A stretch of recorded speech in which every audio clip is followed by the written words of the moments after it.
नमस्कार, मेरा नाम है दीप बनर्जी और आप देख रहे हैं डीप एस्ट्रो ज्ञान।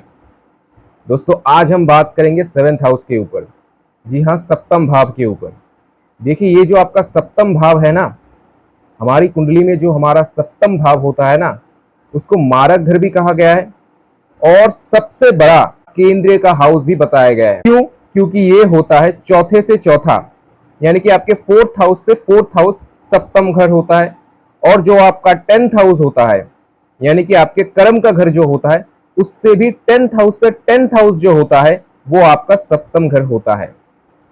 यानी कि 4th हाउस से भी इसको भवत भवम कहा जाता है और 10th हाउस का भी भवत भवम आपका सप्तम घर होता है। इसीलिए सप्तम घर को केंद्र का सबसे अहम घर माना गया है। अब ये जो सप्तम घर है, इसको मारक घर भी कहा गया है। तो सप्तम घर की विशेषता क्या है? सप्तम घर को क्यों ऐसे देखा गया है? एक तो इसको केंद्र का सबसे बड़ा घर माना गया है, ऊपर से इसको मारक भी माना गया है। क्यों? उससे पहले आप एक चीज हमेशा याद रखिए कि सप्तम घर जो है, सप्तम घर का लॉर्ड जहां भी जाएगा आपकी कुंडली में, सप्तम घर अपने घर के कंपोनेंट को लेकर ही उस घर में जाएगा, यानी कि अपने घर के एलिमेंट को लेकर ही वो उस घर में जाएगा। सप्तम भाव में जो जो चीज आती है, अब सप्तम घर में क्या चीज आती है? सप्तम घर में सर्वप्रथम जो चीज आती है वो तो आप सभी जानते हैं, सप्तम घर में आपकी पार्टनरशिप आती है। सप्तम घर होता ही है आपके बेटर हाफ का, आपके जीवन साथी का। यानी कि अगर आप महिला है तो आपके लिए पुरुष का, और अगर आप पुरुष है तो आपके लिए महिला का। ये घर ही शो करता है आपके मैरिड लाइफ का। ये घर आपके काम वासना का भी होता है, आपके सेक्सुअल नेचर का भी होता है। सप्तम घर को व्यापार के लिए भी देखा जाता है और व्यापार में पार्टनरशिप को भी देखा जाता है। सप्तम घर उसका भी होता है जब आप किसी से बात करते हो, जब आपकी कन्वर्सेशन किसी से 1 to 1 होती है। जब हमारी कन्वर्सेशन होती है ना किसी के साथ 1 to 1, तब उनके ऊपर हमारा प्रभाव कैसे पड़ता है या फिर हमारे ऊपर उनका प्रभाव कैसे पड़ता है, ये भी आपके सप्तम घर से ही देखा जाता है। मान लीजिए अगर आपका लगन का लॉर्ड आपके सप्तम घर के लॉर्ड से ज्यादा स्ट्रांग है, तो फिर क्या होगा कि जब आप किसी से बात करेंगे तो आपका प्रभाव दूसरे इंसान के ऊपर ज्यादा पड़ेगा, मतलब सामने वाले इंसान के ऊपर आपका प्रभाव ज्यादा पड़ेगा। उल्टी तरफ अगर सप्तम भाव का स्वामी अगर ज्यादा स्ट्रांग हो गया, तो दूसरे लोगों का प्रभाव, जब आप किसी से 1 to 1 बात करेंगे तो उनका प्रभाव आपके ऊपर ज्यादा पड़ेगा। सिंपल ये फंडामेंटल कॉन्सेप्ट को आप समझ लीजिए। एक चीज हमेशा याद रखिए दोस्तों कि सप्तम घर जो होता है ना, ये जो सप्तम घर है ना, ये जो होता है ना, ये आपको जीवन में, हम सिर्फ नेचुरल वे में ये सिर्फ कह सकते हैं ये आपके पार्टनर के लिए होता है, आपके जीवन साथी के लिए होता है, आपके काम वासना के लिए होता है, आपकी मैरिड लाइफ के लिए होता है। लेकिन जो इनर कोर में सप्तम घर हमें जो दिखाता है, वो हमें दिखाता है कि हमारे इस जीवन का सबसे बड़ा धर्म, हमारे इस जीवन का सबसे बड़ा लक्ष्य, सप्तम घर जो होता है वो हमारा ही मिरर इमेज होता है। सप्तम घर जो होता है वो हमारा ही मिरर इमेज होता है। हम सारे घरों को लेकर के खेल सकते हैं, सारे घरों को लेकर के हम झूठ मूठ का कह सकते हैं, लेकिन जो सप्तम घर है हम उसके सामने जाकर के कभी झूठ नहीं बोल सकते, क्योंकि वो जो है वो हमेशा हमारे लगन के ठीक ऑपोजिट साइड में खड़ा रहता है। सप्तम घर आपकी हर एक हरकतों को देखता है। मतलब सप्तम घर को आप बिल्कुल वो वैसा मान लीजिए, सप्तम घर जो है वो आपके सामने एक स्पाई कैमरा की तरह है। अब जो ये सप्तम घर है, इसको देखिए कि नवम से एकादश है। ये जो आपका सप्तम घर है ना, मैंने क्यों कहा कि सप्तम घर जो ये आपका सबसे बड़ा धर्म का घर है। धर्म की भांति को आना आपके अंदर, धर्म का ज्ञान आना, आपके अंदर धर्म का ज्ञान आना। एकादश घर क्या होता है? मतलब प्राप्ति, यानी कि धर्म के ज्ञान के सबसे बड़ी प्राप्ति जो आपके जीवन में होगी वो और किसी घर से नहीं, वो सप्तम घर से होगी। इसलिए तो देखिए कि सप्तम घर का जो लॉर्ड, कालपुरुष की कुंडली में सप्तम घर का, नेचुरली सप्तम घर का जो स्वामी होता है शुक्र, वो कौन से घर में जाकर के उच्च का हो जाता है, एक्सॉल्टेड हो जाता है। वो कौन से घर में जाकर के एक्सॉल्टेड हो जाता है? वो कालपुरुष के 12वें घर में जाकर के एक्सॉल्टेड हो जाता है। सप्तम घर आपको दिखाता है सैक्रिफाइस करना। सप्तम घर आपको एडजस्टमेंट दिखाता है कि आपको एक दूसरे इंसान के साथ कितने लेवल पे उतर करके आपको उनके साथ एडजस्टमेंट करना पड़ेगा। सप्तम घर आपकी रिस्पॉन्सिबिलिटी को भी दिखाता है। सप्तम घर आपको यह दिखाता है कि आपको इस जीवन में किन को सबसे ज्यादा प्यार देना पड़ेगा। ध्यान से समझिए, सप्तम घर का लॉर्ड आपको यह दिखाता है कि आपको इस जीवन में किन को सबसे ज्यादा प्यार देना पड़ेगा, ना कि लेना पड़ेगा। ना कि आपके पास प्यार आएगा, नेचुरली कालपुरुष की कुंडली में आप देखिए जो सप्तम घर का लॉर्ड होता है यानी कि शुक्र वेनस, वो कालपुरुष के 12वें घर में जाकर के उच्च का हो जाता है। और 12वां घर किसका होता है? 12वां घर होता है त्याग का, 12वां घर होता है समर्पण का। तो नेचुरली सप्तम घर का लॉर्ड हमें क्या कहने की कोशिश करता है कि भैया आपको इस जीवन में किसी के पास जाकर के उनसे प्यार लेना नहीं है, बल्कि उनके सामने जाकर के आपको प्यार देना है। और प्यार देने के लिए आपको क्या चाहिए? आपको उस इंसान के सामने जाकर के समर्पित होना पड़ेगा, खुद को त्याग करना पड़ेगा। इसलिए तो श्री कृष्ण भगवान कहते हैं कि प्रेम जो प्रेम है वो मुक्ति की तरफ हमको लेकर के जाता है। जो आपका सप्तम घर का लॉर्ड है वो आपको मुक्ति की तरफ भी ले जा सकता है। माफ कीजिएगा, आजकल आप जिसको प्यार समझते हो ना, आप जिसको आजकल के मॉडर्न एज में आप जिसको प्यार समझते हो, वो दरअसल शुक्र का प्यार है ही नहीं, वो तो राहु का प्यार है। क्योंकि राहु का प्यार जो है वो मोह में आपको बंधन दे देता है। और सप्तम घर जो होता है वो बहुत ही एक सेंसिटिव पार्ट भी होता है आपके जीवन में। आप देखिए ना, भगवान श्री रामचंद्र जी को देखिए, भगवान श्री रामचंद्र जी ने रावण को वध किया। क्यों किया? क्योंकि रावण ने मां सीता को हरण कर लिया था। यानी कि भगवान के पर्सपेक्टिव से वो भगवान है, लेकिन फिर भी उनके उदाहरण से मैं आपको समझा रहा हूं कि आप देखिए कि उनके पत्नी को, मां सीता को रावण ने हरण कर लिया, यानी कि उनके सप्तम घर को रावण ने हरण कर लिया। उसके बाद भगवान श्री रामचंद्र जी रावण से जाकर के युद्ध लड़े और वहां से ही हम उनको मर्यादा पुरुषोत्तम के रूप से जान पाए। अब देखिए ना, आप महाभारत में चले जाइए, जब द्रुपद कन्या पांचाली का यानी कि द्रौपदी का अपमान हुआ, यानी कि पांडवों के जीवन का सबसे बड़ा लक्ष्य क्या था? युधिष्ठिर को तो सिंहासन में बिठाना ही था, मतलब हस्तिनापुर के सिंहासन में धर्म की राज तो उनको करवाना ही था। लेकिन सबसे बड़ा जो अहम भूमिका उस युद्ध में उनको निभाना पड़ा वो थी उनकी धर्म पत्नी की सम्मान की रक्षा हेतु उनको युद्ध करना। इससे आपको क्या समझ में आ रहा है कि सप्तम घर जो होता है वो आपका सबसे बड़ा कमिटमेंट भी होता है। सप्तम घर जो होता है ये आपके धर्म का सबसे बड़ा कमिटमेंट होता है। इसीलिए तो कहते हैं कि धर्म पत्नी, सप्तम घर से ही आपकी सबसे बड़ी लॉयल्टी को देखा जाता है। आप कितना लॉयल है वो आपके सप्तम घर से ही पता चलेगा। सप्तम घर को देखने से पहले आप एक बार अपना D9 चार्ट यानी कि नवांशा चार्ट भी चेक कर लीजिए। सप्तम घर में जो होता है वो कालपुरुष की कुंडली में शनि आकर के उच्च का हो जाता है। सप्तम घर में कालपुरुष की कुंडली में शनि आकर के उच्च का हो जाता है। सूर्य जो है वो आकर के यहाँ पर नीच के हो जाते हैं तुला राशि में। क्यों होता है ऐसा? क्योंकि शनि जो है वो दिखाता है रिस्पॉन्सिबिलिटी को, शनि जो दिखाता है वो आपके उत्तरदायित्व को दिखाता है, शनि जो दिखाता है वो आपके कर्म योग को दिखाता है। शनि आपको क्या दिखाना चाहता है कि देखिए भैया, ये जो इंसान आपके साथ आकर के अभी जुड़ेगा, इनके ऊपर आपकी रिस्पॉन्सिबिलिटी है। शनि आपको सर झुकाना सिखाता है, शनि आपको सर झुकाकर काम करवाना सिखाता है, शनि आपको सैक्रिफाइस करने को बोलता है कि आपके जीवन साथी के लिए, जिनके साथ आपको बाकी का जीवन चलना है, मृत्यु तक आजीवन उनके साथ चलना है, उनके लिए आपको सैक्रिफाइस करना पड़ेगा। पहले तो शुक्र का डोमेन जब खत्म हो जाता है, यानी कि हनीमून पीरियड जब खत्म हो जाता है, तब तो जीवन का असली खेल शुरू होता है ना हमारे जीवन साथी के साथ। जब जीवन के 40-50 साल गुजर जाते हैं, तब तो हमें अपने जीवन साथी का असली महत्व हमें जीवन में समझ में आता है ना, तभी जाकर के वहां पर शनि एक्टिवेट होता है। वही एक्चुअल में असली कपल कहलाते हैं, जो कि शनि के समय में एक दूसरे के साथ जीने मरने का वादा निभाते हैं, क्योंकि तभी तो जीवन का असली खेल शुरू होगा। इसलिए बताया गया है ना कि जीवन साथी को हमारे सुख दुख में हर एक स्थिति में उनका साथ देना है, यही तो कमिटमेंट है। इसीलिए तो शनि आकर के यहाँ पर उच्च का हो जाता है। नहीं तो शनि की यहाँ पर क्या भूमिका है बताइए। और यहाँ पर आकर के सूर्य क्यों नीच के हो जाते? क्योंकि सूर्य दिखाता है हमारे ईगो को, हमारे प्राइड को, हमारे अहंकार को। सूर्य हमेशा सर ऊंचा करके चलना पसंद करता है, लेकिन दाम्पत्य जीवन में जो इंसान सर ऊंचा करके चलेगा अपने जीवन साथी के सामने, आप समझ ही सकते हैं उनके साथ क्या होगा।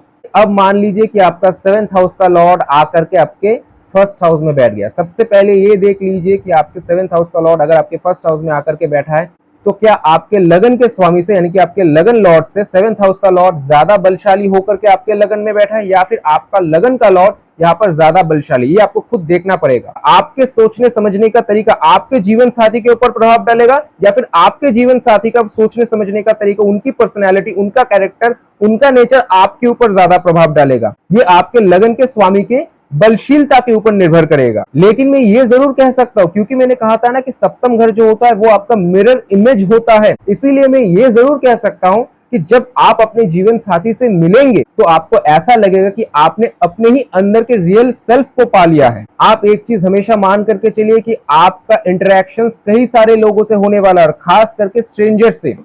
और आपकी इच्छा क्या रहेगी पता है, क्योंकि सप्तम घर जो होता है वो वासना का भी होता है, काम त्रिकोण का होता है। तो यहाँ पर आपकी वासना क्या रहेगी कि मैं चाहे किसी से भी मिलूं, मैं चाहे किसी से भी मिलूं, उनके ऊपर मेरा छाप रहे, यानी कि वो लोग मुझे याद रखें। ऐसे लोगों के ऊपर लोग नेचुरली इंटरेस्टेड होते हैं, चाहे वो ऑपोजिट जेंडर के लोग हो, चाहे वो उनके बिजनेस पार्टनर हो, या फिर रैंडमली उनके दोस्त हो। ऐसे लोगों को जाकर के किसी के साथ संगति बनाने की जरूरत नहीं होती है, लोग आते हैं इनके साथ संगति बनाने के लिए। तो इनके पास एक आकर्षण की शक्ति है, आप ये कह सकते हो।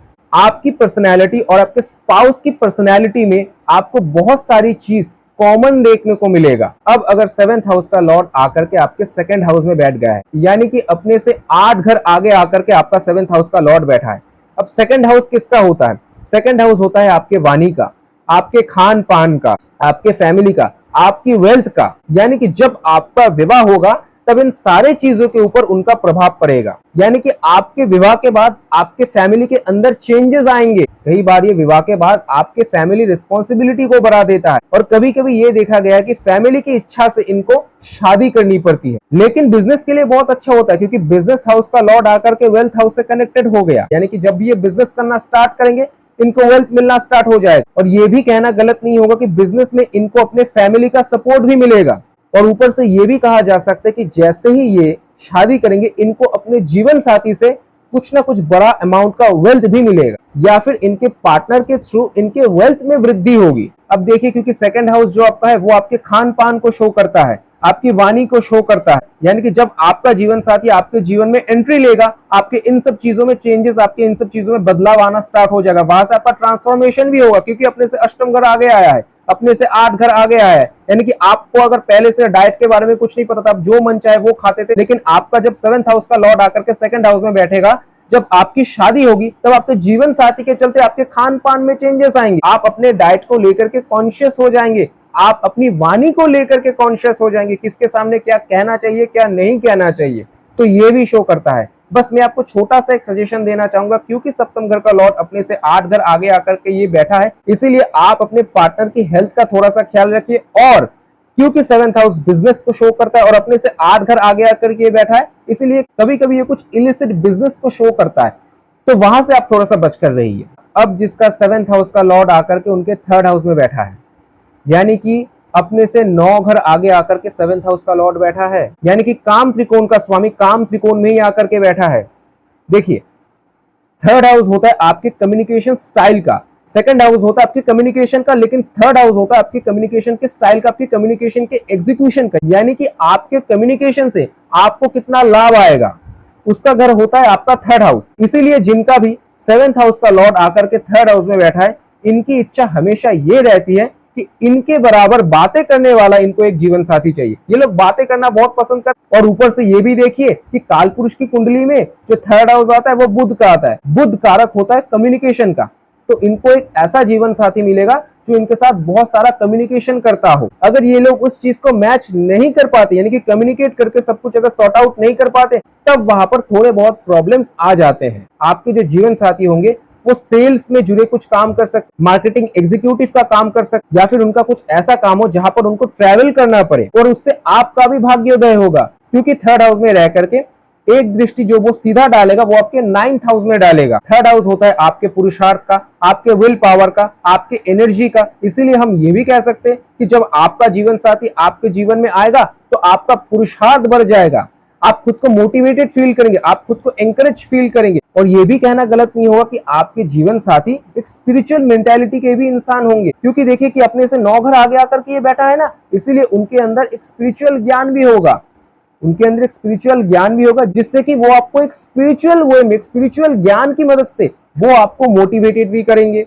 मैं इतना कह सकता हूं कि अगर आप उनसे घुल मिल जाए तो आप कभी भी उनके साथ बात करते हुए बोर फील नहीं करेंगे। आपके स्पाउस जो होंगे वो स्ट्रीट स्मार्ट भी होंगे और स्पिरिचुअल फिलोसॉफिकल नॉलेज भी उनके पास होगा। अब जिसका 7th हाउस का लॉर्ड आकर के उनके 4th हाउस में बैठा है, यानी कि केंद्रीय भाव का स्वामी यानी कि केंद्र भाव का स्वामी केंद्र के घर में आकर ही बैठा है। तो फोर्थ हाउस होता है आपके मन का, आपके भवन का, आपकी माता का, आपके स्वास्थ्य का, आपके परिवार के अंदर आपके करीबी लोगों का। तो मैं ये कह सकता हूं, तो यहाँ पर अगर कोई ज्यादा पाप ग्रह का प्रभाव ना पड़े तो आपको अपने मन मुताबिक जीवन साथी अपने जीवन में मिलेगा, जो कि आपके घर परिवार में सुख शांति को कायम रखेगा, आपकी माता जी को अपनी माँ जैसा समझेगा, या तो आपके माँ जैसा, यानी कि एक मदरली नेचर भी उनका हो सकता है। हाँ, यहाँ पर लव मैरिज भी पॉसिबल है, और क्योंकि 7th हाउस का लॉर्ड 4th हाउस में आया और एक दृष्टि 10वें घर में भी दे रहे हैं, तो इसी वजह से आपके माता पिता आपके पसंद से भी खुश होंगे। अगर आप एक मेल है और आपकी कुंडली में अगर 7th हाउस का लॉर्ड 4th हाउस में आकर के बैठा है, तो मैं आपको यह कह सकता हूँ कि आपकी जो वाइफ होंगी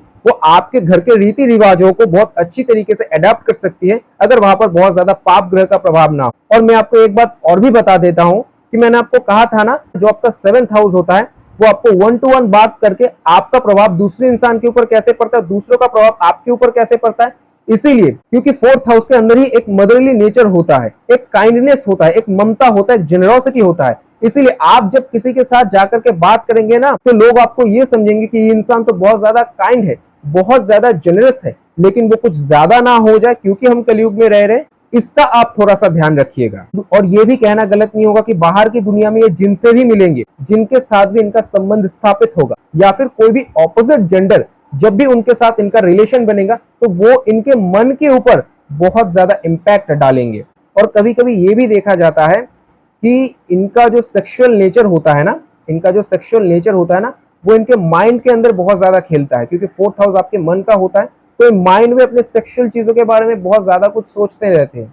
अब वो एक्चुअल में वो एग्जीक्यूट होगा या नहीं, वो तब के ग्रह स्थितियां बताएंगे, लेकिन इनके माइंड के अंदर अपने सेक्सुअल चीजों को लेकर के बहुत सारी चीज फैंटासाइज भी करते हैं। अब जिसका 7th हाउस का लॉर्ड आकर के उनके पंचम भाव में बैठा है, देखिए इनका नेचर ये रहता है ना कि ये लोग चाहते हैं कि इनको एक डिवाइन पार्टनर मिले, इनको एक डिवाइन पार्टनर मिले जो साक्षात भगवान ने इनके लिए ही बनाया है। अब देखिए 7th हाउस का लॉर्ड अगर पंचम में बैठेगा तो एक दृष्टि वो एकादश में डालेगा। एकादश घर होता है इच्छा पूर्ति। तो मैं यहाँ पर ये कह सकता हूँ कि अगर यहाँ पर ग्रह स्थितियां ठीक रही तो इनकी यहाँ पर मन की इच्छा पूर्ण होती हुई दिखी। उसके साथ अगर इनकी नवांशा कुंडली, अगर D9 चार्ट इनको सपोर्ट करे, तब तो आप ये डेफिनेटली कंफर्म रूप से कह सकते हैं। और कभी कभी तो आप ये भी कह सकते हैं कि इनके साथ इनके जीवन साथी का पास्ट लाइफ का कुछ संबंध होगा, क्योंकि पंचम घर जो है वो आपके पास्ट लाइफ का है। अब पंचम घर जो है वो आपके पास्ट लाइफ के कर्मों का है, या तो वो पुण्य कर्म होंगे या तो वो खराब कर्म होंगे। अगर आपने अपने पास्ट लाइफ में अपने जीवन साथी के साथ, उसी जीवन साथी के साथ अगर खराब कर्म किए, तो वो आपको डेप्ट को उतारने के लिए आपके पास आएगा, वो ऋण उतारने के लिए आपके पास आएगा। और यदि अगर आपके कर्म अच्छे थे आपके पास्ट लाइफ में, तब वो ब्लेसिंग्स के रूप में आपका जीवन साथी आपके जीवन में आएगा। कभी कभी ये भी देखा जाता है कि इनको बहुत अर्ली एज में इनको किसी के साथ प्यार हो जाता है। और एक चीज मैं यहाँ पर बता दूं, जिनको भी ये पहला प्यार करते हैं ना, जो भी इनका पहला प्यार है, उनको ये जीवन भर याद भी रखते हैं, क्योंकि पंचम घर है, ये भूलने नहीं देता है कभी कभी। और कभी कभी ये ही उनके दुख का कारण भी होता है, क्योंकि तभी तो सप्तम घर के मारक क्वालिटी है। सप्तम घर का मारक क्वालिटी अब आपको क्या देंगे, यही तो देंगे। लेकिन क्रिएटिविटी ये जबरदस्त देता है। अगर ये इंसान कोई भी बिजनेस करे, अगर उसमें थोड़ा सा क्रिएटिविटी को ऐड करते, तब तो ये जबरदस्त रिजल्ट देता है। या फिर कोई भी स्पेकुलेशन से रिलेटेड वर्क भी, कोई भी स्पेकुलेशन से रिलेटेड बिजनेस भी इन लोगों के लिए सूट करता है। इन लोगों के लिए, क्योंकि एक दृष्टि एकादश घर में पड़ रही है कि ज्यादा एक्सपेक्टेशन ही, इन लोगों का ज्यादा एक्सपेक्टेशन ही कभी कभी इन लोगों के रिलेशनशिप में वो प्रॉब्लम क्रिएट करता है। इन लोगों का ज्यादा एक्सपेक्टेशन ही इन लोगों के लिए प्रॉब्लम क्रिएट कर देता है। अब जिसका 7th हाउस का लॉर्ड आकर के 6th हाउस में बैठा है, तो आप इस इंसान को यह कह सकते हैं कि इस इंसान का जो भी जीवन साथी होगा वो इनके करियर से रिलेटेड होगा, क्योंकि छठा घर जो होता है वो डेली वर्क के लिए देखा जाता है। या फिर ऐसा भी हो सकता है क्योंकि अपने से 12वें घर में जाकर के 7th हाउस का लॉर्ड छठे में बैठा है, इसीलिए आप इनको ये भी कह सकते हैं कि इनका जो जीवन साथी होगा, हो सकता है वो डिफरेंट कल्चर, क्योंकि हर देखिए 12वां घर तो नेचुरली दिखाता है फॉरेन लैंड को, लेकिन हर किसी के लिए तो आप ये नहीं प्रेडिक्ट कर सकते ना कि उनका जो जीवन साथी होगा फॉरेन लैंड से होगा। तो आप इनको ये कह सकते हैं कि इनका जो जीवन साथी होगा, हो सकता है उनका कल्चरल बैकग्राउंड अलग हो सकता है उनका कल्चरल बैकग्राउंड अलग हो सकता है उनका रेसिडेंस अलग हो, मतलब इंडिया से ही हो, लेकिन उनका जो रीजन हो वो अलग हो, या फिर बचपन से दोनों इंसान की जो अपब्रिंगिंग है वो अलग अलग तरीके से हुई हो। कभी कभी इनके स्पाउस के साथ इनके छोटे मोटे चीजों में आर्गुमेंट हो जाते, लेकिन अगर इनका जो जीवन साथी होगा वो किसी सेवा के काम से जुड़ा रहे, यानी कि डॉक्टर के काम से, नर्स के काम से, लॉयर के प्रोफेशन से, या फिर मान लीजिए कोई अकाउंट्स के काम से, या फिर मान लीजिए कि कोई सोशल एक्टिविस्ट के काम से, या फिर कोई पब्लिक सर्वेंट के काम से अगर ऐसा इंसान जुड़ा रहे, यानी कि इनका स्पाउस अगर ऐसे कामों से जुड़ा रहे, तब तो इनके लिए अति उत्तम ये साबित होता है। देखिए, आप तो इससे कई बार डर जाते हैं ना कि सप्तम घर का लॉर्ड अगर छठे घर में आया है तो मेरे साथ मेरे स्पाउस का हर वक्त बस कन्फ्लिक्ट से होते रहेंगे। नहीं, इसको तो आप इस तरीके से भी देख सकते हैं ना, क्योंकि छठा घर जो है वो आपके जीवन का रोग रिपु ऋण है, और सप्तम घर से जो छठा घर है वो उसका 12वां घर है, यानी कि व्यय का घर है, यानी कि व्यय का घर है। तो आप इसको इस तरीके से क्यों नहीं देखते कि जब आपका जीवन साथी आपके जीवन में आएगा, आपके जीवन से आपके प्रॉब्लम चले जाएंगे, यानी कि आपके जीवन साथी के अंदर प्रॉब्लम सॉल्विंग की कैपेबिलिटी होगी, आपके जीवन के प्रॉब्लम सॉल्विंग की कैपेबिलिटी उनके पास होगी। आपके जीवन में अगर कोई ऋण चले आ रहे थे, अगर कोई डेप्ट चले आ रहे थे, तो उनके आने के बाद आपके जीवन से वो डेप्ट उतरने लगेगा। अगर आपके जीवन में पिछले समय से कोई अगर शत्रु चले आ रहे थे, कोई अगर आपके विरुद्ध वो षड्यंत्र कर रहा था, अगर कॉन्स्पिरेसी कर रहा था, तो उनके चले जाने के बाद आपके जीवन से वो शत्रु धीरे धीरे करके व्यय होने लगेंगे, वो चले जाने लगेंगे। तो आप तो इसको इस तरीके से भी देख सकते हैं, यानी कि your spouse will help you deal with your money problems, यानी कि आपके अगर वो डेप्ट को उतार रहा है, अगर आपके ऋण को उतार रहा है, तब तो अब वो आपके मनी प्रॉब्लम्स को भी तो ठीक कर रहे हैं ना, यानी कि वो आपके फाइनेंस को भी तो ठीक कर रहे हैं ना। बस आपको ये ध्यान में रखना है कि जब आपके जीवन साथी बीमार पड़े, तब आपको उनके लिए सेवा करनी है। बदले में जब आपके जीवन में कोई भी प्रॉब्लम आएगी, वो देखना कि आपके लिए कितना एफर्ट लगा, तो वो आपके जीवन से हर एक प्रॉब्लम्स को गायब कर देंगे अगर वो वहां पर हाथ डालेंगे। तो क्योंकि वहां पर होना ही है, क्योंकि अपने से 12वें घर में आया है सप्तम हाउस का लॉर्ड, तो वहां पर जब भी आपके प्रॉब्लम्स के ऊपर जब भी आपका जीवन साथी हाथ रखेगा, तो वो नेचुरली सबके सब गायब हो ही जाना है। अब यदि अगर आपका 7th हाउस का लॉर्ड 7th हाउस में ही बैठा है, ये तो बहुत अच्छी बात है, लेकिन उससे पहले आप एक बार अपने D9 चार्ट को, यानी कि अपने नवांशा चार्ट को भी देख लीजिए, और ये भी देख लीजिए कि 7th हाउस के ऊपर, यानी कि वहां पर बहुत ज्यादा कुछ पाप ग्रह का प्रभाव तो नहीं पड़ा है।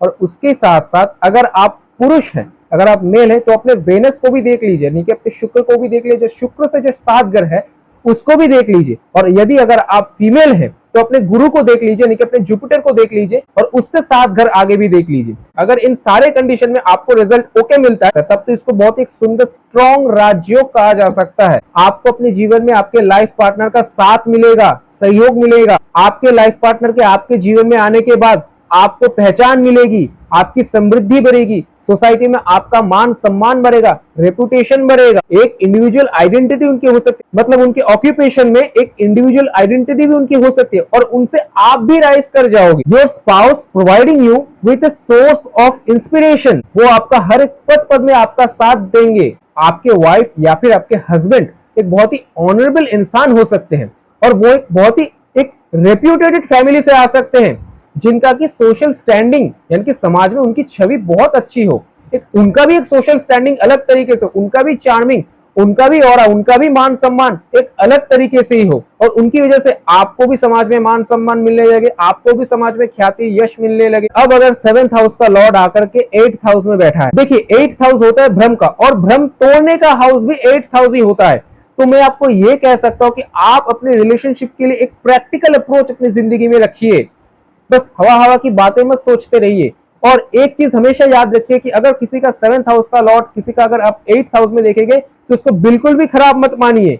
बहुत सारे लोग, मैं ये देखता हूँ कि 7th हाउस का लॉर्ड को देखा 8th हाउस में, उनको जाकर के बोल देंगे कि उनकी तो शादीशुदा जिंदगी खराब है। ऐसा बिल्कुल नहीं है। ये ठीक वैसा ही है, अगर लगन का स्वामी, यानी कि आपके लगन का स्वामी अगर आपके 2nd हाउस में आ जाता है, तो वो आपके लगन को बल प्रोवाइड करता है। ठीक वैसे ही अगर आपके 7th हाउस का लॉर्ड अपने से 2nd घर में जाता है, तब तो वो आपके 7th हाउस को भी तो बल प्रोवाइड करेगा ना। तो यही बात है, बिल्कुल भी ऐसी स्थितियां देख करके आप घबराइए मत। लेकिन उससे पहले आप सिर्फ एक बार अपने D9 चार्ट को, यानी कि नवांशा चार्ट को देख लीजिए, और अपने वेनस यानी कि शुक्र और जुपिटर को, यानी कि बृहस्पति को एक बार जरूर चेक कर लीजिए। आपका स्पाउस ऐसे हो सकते कि वो एक फैमिली ओरिएंटेड पर्सन हो, एंड उनके पास एक अच्छा खासा इनहेरिटेंस हो। आपके स्पाउस हेल्थ को लेकर के बहुत ज्यादा कॉन्शियस रहेंगे, क्योंकि 7th हाउस का लॉर्ड आकर के 8th हाउस में बैठ गया, तो आपके स्पाउस हेल्थ को लेकर के बहुत ज्यादा कॉन्शियस रहेंगे, और उनका प्रभाव आपके ऊपर भी आकर के पड़ेगा, क्योंकि आपके 2nd हाउस को देख रहा है, आपके खान पान के घर को देख रहा है, आपके वाणी के घर को देख रहा है।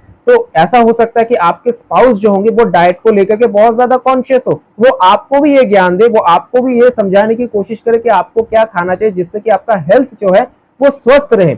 और ऐसा भी हो सकता है क्योंकि सप्तम घर का लॉर्ड अष्टम में आया है, तो आपके स्पाउस के पास कोई एक ऐसा नॉलेज हो वो बहुत ही हिडन हो, जो कि बहुत ही हिडन हो। जब आप उनके साथ बात करेंगे तब उनके हिडन नॉलेज के बारे में आपको धीरे धीरे पता लग सकता है। ये बात तो आपको माननी ही पड़ेगी कि आपके विवाह के बाद आपके जीवन में ट्रांसफॉर्मेशन आना ही आना है। अष्टम घर होता है आपके एक्सेप्टेंस का। आप जितनी अच्छी तरीके से उसको एक्सेप्ट कर लेंगे उतना वो आपको कम पीड़ा देगा। आपके जीवन साथी ऑकल्ट फील्ड से जुड़े हो सकते, कोई ना कोई रिसर्च लेवल से जुड़े हो सकते हैं, एस्ट्रोलॉजी से जुड़े हो सकते हैं, मतलब ऐसे आपको समझना है। मतलब अष्टम घर के डोमेन में जो चीज आती है। अब जिसका 7th हाउस का लॉर्ड जाकर के 9th हाउस में बैठ गया है, अब इसको क्या कहा जा सकता है कि काम त्रिकोण का स्वामी जाकर के धर्म त्रिकोण में बैठ गया है। आपके लाइफ पार्टनर वाइज होंगे, इंटेलिजेंट होंगे, आपके लिए वो फॉर्चुनेट होंगे, आपके लिए वो फॉर्चुनेट होंगे। एक रिलीजियस मेंटालिटी का होगा आपका लाइफ पार्टनर। हाँ, वो सेल्फ एम्प्लॉयड हो सकता, क्योंकि अपने से 3 घर आगे आकर के ये बैठा है,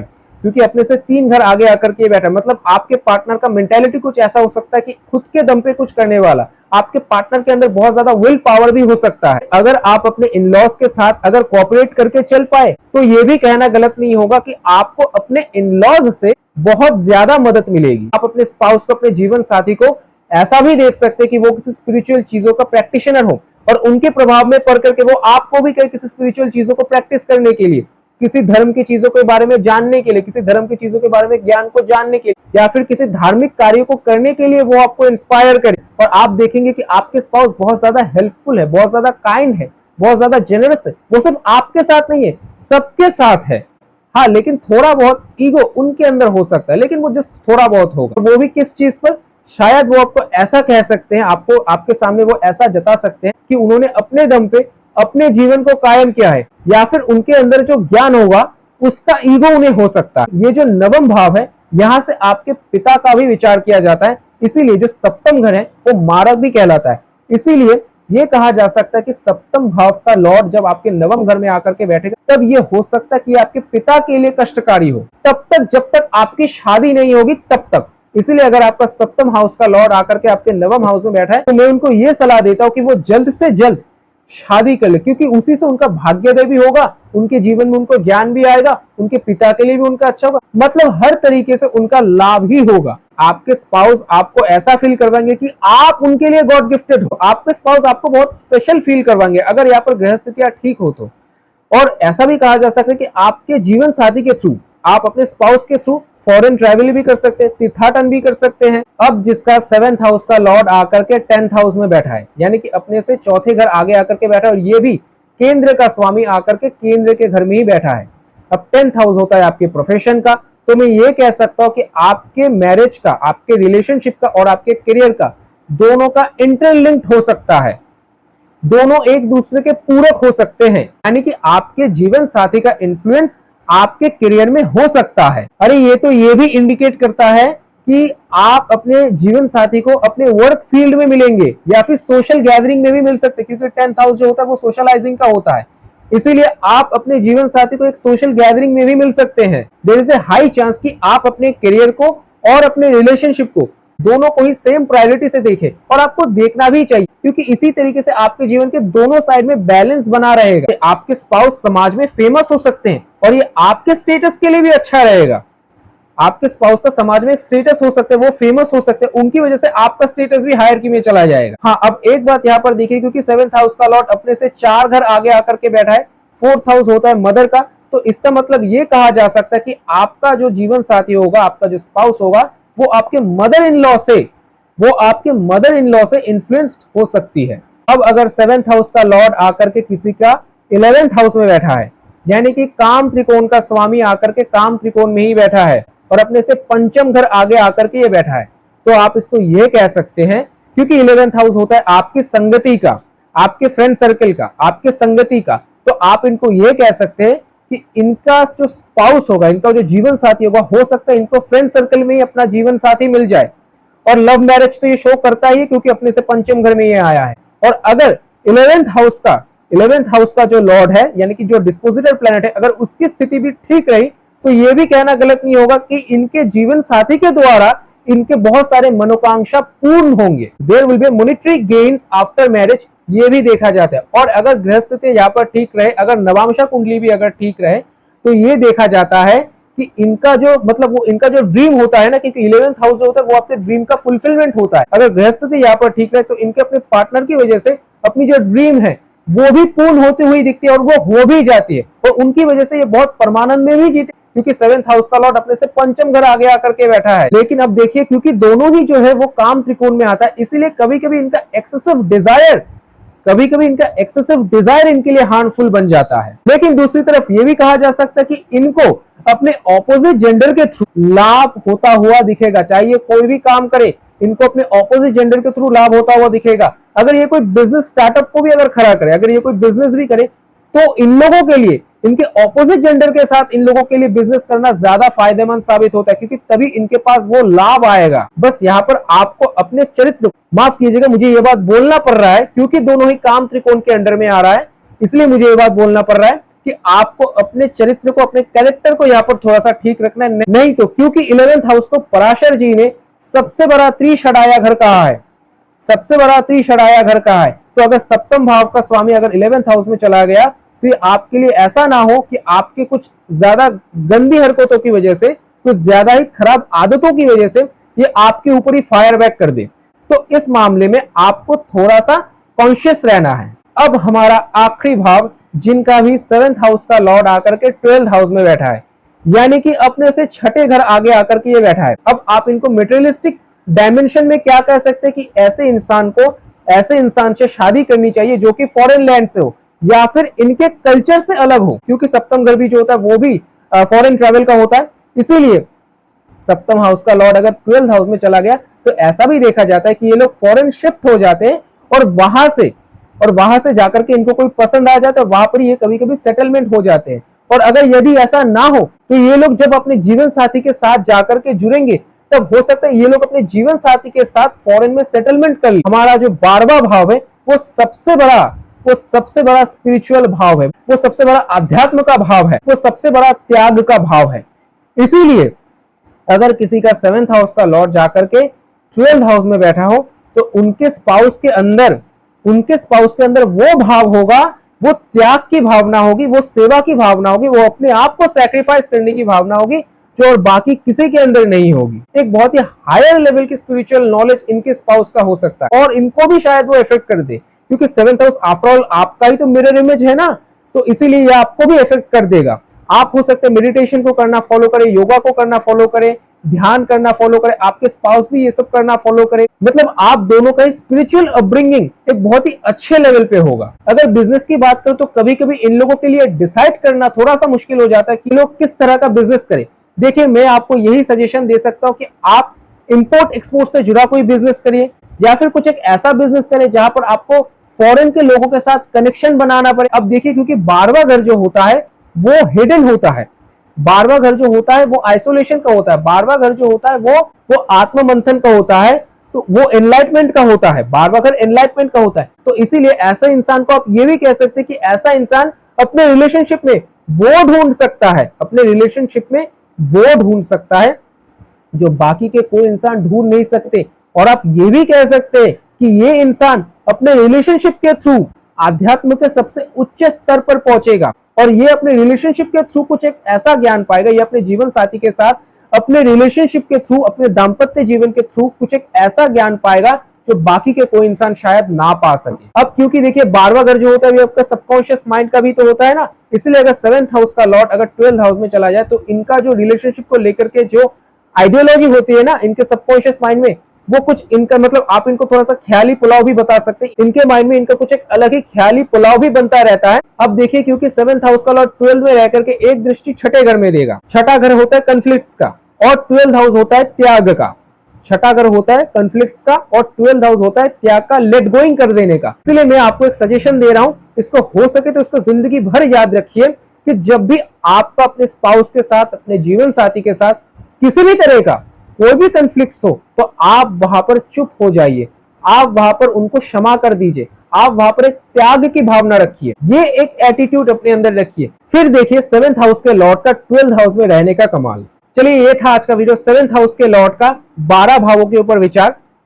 अगर ये वीडियो आपको अच्छा लगा है, अगर कुछ भी ज्ञानवर्धक लगा है, तो इस चैनल को जरूर सब्सक्राइब कर लीजिए और जो बेल आइकन आता है उसको जरूर प्रेस करके जो ऑल नोटिफिकेशन का ऑप्शन आता है उसको जरूर ऑन कर दीजिए। इससे होगा कि जब भी मैं इस चैनल पे कोई भी नया वीडियो अपलोड करूंगा उसका नोटिफिकेशन सबसे पहले आप तक पहुंच जाएगा। चलिए आज के लिए इतना ही। हर हर महादेव, जय श्री कृष्ण।